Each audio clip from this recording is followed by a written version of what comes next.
बौनी ननद। सुबह सुबह पूजा अपनी ननद प्रीति के कमरे में उसको उठाने के लिए आती है और देर तक सोता हुआ देख उसके ऊपर से कंबल हटाते हुए अपनी ननद से कहती है, सूरज सर पर आ गया, पर अभी तक तुम्हारे लिए सुबह नहीं हुई। अरे आज उठना भी है या नहीं? भाभी उठ रही थी मैं। उठ रही थी? ऐसा एक भी दिन नहीं आता कि बिना उठाए तुम उठ जाओ। भाभी आज तबीयत ठीक नहीं लग रही थी, इसलिए आज लेट हो गया। तुम्हारी तो रोज ही तबीयत खराब होती है। घर का काम जो करना होता है, ये नहीं कि भाभी पूरा दिन अकेले काम करती है तो कभी उनकी मदद करवा दूं। भाभी मुझसे जो भी होता है वो मैं कर तो देती हूँ, फिर भी आप मुझे रोज सुबह सुबह सुनाना शुरू कर देती हो। तुम्हें तो कुछ बोलना ही बेकार है। पता नहीं कब शादी करके अपने ससुराल जाएगी, पर इससे शादी करेगा भी कौन? इसके लिए तो इसी की तरह कोई बौना देखना पड़ेगा। प्रीति अपनी भाभी की बातें सुनकर बिना कुछ बोले बाहर जाने लगती है। तभी पूजा प्रीति को रोकते हुए उससे कहती है, ओ महारानी, ये तुम्हारा कंबल, इसे कौन उठाएगा? इतना कहकर पूजा वहाँ से चली जाती है। बेचारी प्रीति अपना बेड ठीक करने लगती है, जिसके बाद प्रीति घर का भी काम करने लगती है और खुद से कहती है, चलो घर का काम तो खत्म हुआ, अब कॉलेज के लिए तैयार हो जाती हूँ। वैसे भी आज बहुत लेट हो गई हूँ, एक क्लास तो पक्का छूट ही जाएगा आज। इतना कहकर प्रीति कॉलेज जाने के लिए तैयार होने लगती है तो वहीं पूजा किचन में काम कर रही होती है और खुद से ही बातें कर रही होती है। पता नहीं क्या करूं, प्रीति के लिए कोई ढंग का लड़का भी नहीं मिल रहा। जो भी मिलता है उसको उसकी हाइट की वजह से रिजेक्ट कर देता है। ऊपर से वरुण है जो मेरी एक नहीं सुनते। पता नहीं इसका घर कब बसेगा। इतने में पूजा का फोन बजता है, जिसे देख पूजा अपनी चाय लेकर हॉल में जाकर बैठ जाती है और फोन पर बातें करने लगती है। प्रीति कॉलेज जाने के लिए बाहर आती है और अपनी भाभी से कहती है, भाभी मैं लेट हो रही हूँ, मैंने सारा काम कर दिया है, मैं कॉलेज जा रही हूँ।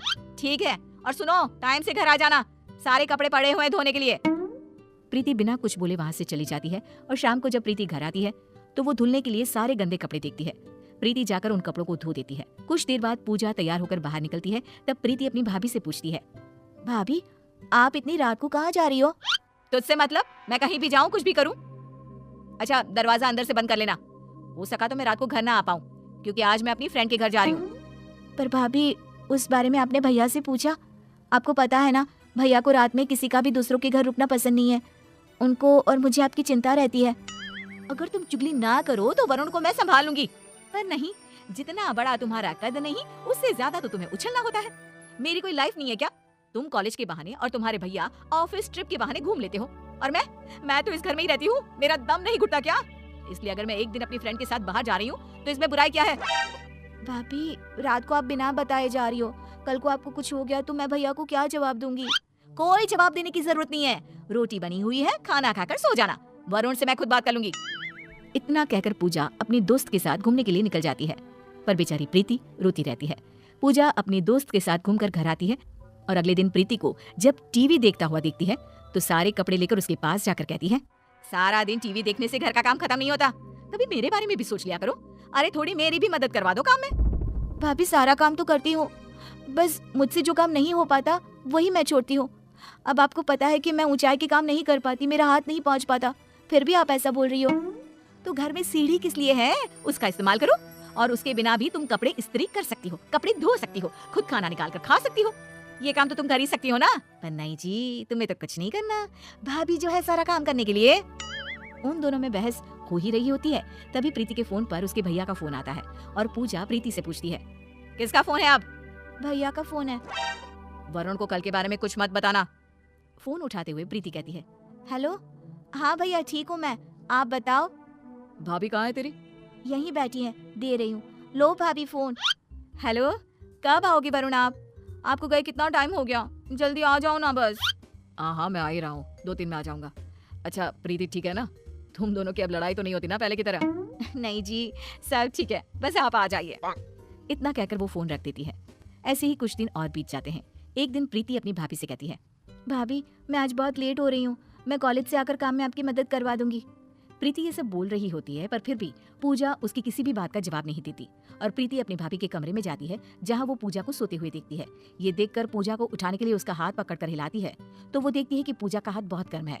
ये देखकर प्रीति खुद से कहती है, अरे भाभी को तो बहुत ही ज्यादा बुखार है, एक काम करती हूँ, मैं आज कॉलेज से छुट्टी ले लेती हूँ और भाभी की देखभाल करती हूँ।